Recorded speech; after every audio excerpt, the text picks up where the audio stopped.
it bothers me also for my kids and for everybody because we're becoming a bunch of sissies. Yeah. And did you see that video, Jake Shields beating the crap out of that guy that was just talking so much garbage? I'm like, what'd you expect was going to happen? Like, yeah. Oh, but now and then, you see, that's where the cancer people come. Oh, they cannot do it because no. They're not going to cancel Jake Shields. He doesn't Cause care. and effect. Yeah. Like, listen, I was bullied as a kid because of the whole. I was the leper in school, what they called me. The news just did a story on me about I grew up getting bullied. And so same thing. But I didn't mean to interrupt. No. I made a list. Yeah. And I got them all. Yeah. And I had guys literally saying, "Boss, please, I don't remember." I just beat them up. I say, I do remember. Yeah. And I've till this day, there's things that they said that I till this day, there's still things you cannot say to me. Yep. I will say, don't say that again. Why not? It's something from the past. Just don't do that again.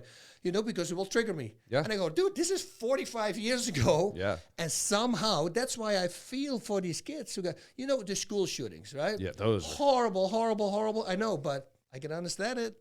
I always tell this story. I condone it. There's nothing good, and I wish it didn't happen. But there was one moment with me, and I think I saw a Tarzan movie or something. Whatever happened, I was my house was 200 yards away from the school. And these kids were bullying me again, and I grabbed a branch of because we had a lot of trees there at the playground.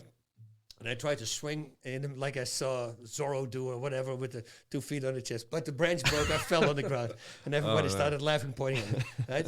But that was the drop that made the bucket flow. And I remember running home, and I grabbed a kitchen knife, and I started running back. And thankfully, my mother saw me running on the street with the kitchen knife. She starts chasing me. And she stopped me. Yeah. Until this day, I don't know. I really don't know. But I knew I was livid. Yep. I might have stabbed somebody. I was completely lost, And then that's what I tell people. Words are the worst thing. Like, I take a beating every day. But saying things to a kid, you know how people can imagine you're a 9-year-old kid or 10-year-old, and you want to be a singer, and you're singing. And then dad comes home or mom comes home, and they have a headache, and they say, hey, stop your stupid singing. It doesn't sound good. That one line can completely ruin her entire life. Oh, yeah. She'll never sing again. She never does a passion again, all because you made that one line. And it's not the mother's fault because they don't know, they don't. But I'm just saying with words, you can completely ruin people. A little thing can become a very big thing. Yeah. It's really just about, like when we did that news story, the news came in here and they were asking me about it, and they were asking when I got beat up. I was like, I never got beat up. No one ever hit me physically, neither. But it was like, so my last name is Job, J-O-B. So you can imagine all the funny names that they were giving me. And I didn't mind it until it was my homecoming game. I was walking out with my parents and my grandma, and it was for football. And they started chanting different names that they would call me. And it was just like, it just was so unnecessary, and it took away from all the hard work I put into sports, because I played football and I wrestled, and it's like I was doing good, but it over, this like mob mentality of just making me the jester, joking, making fun of me, like overshadowed my accomplishments to the point where it got no recognition.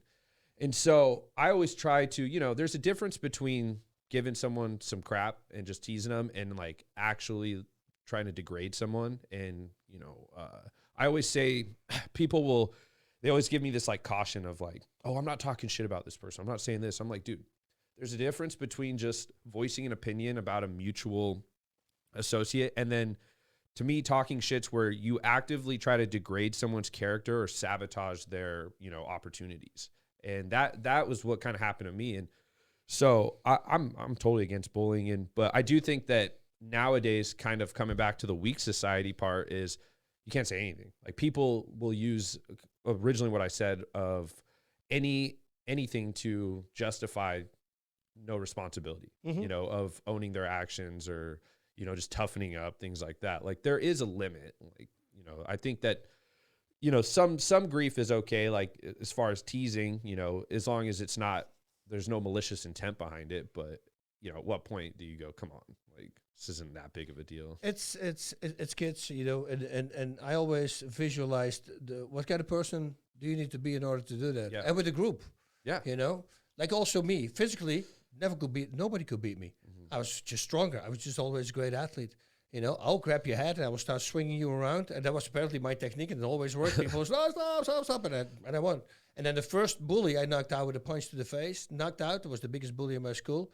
That was after 6 weeks or 2 months of doing Taekwondo. Taekwondo is kicking.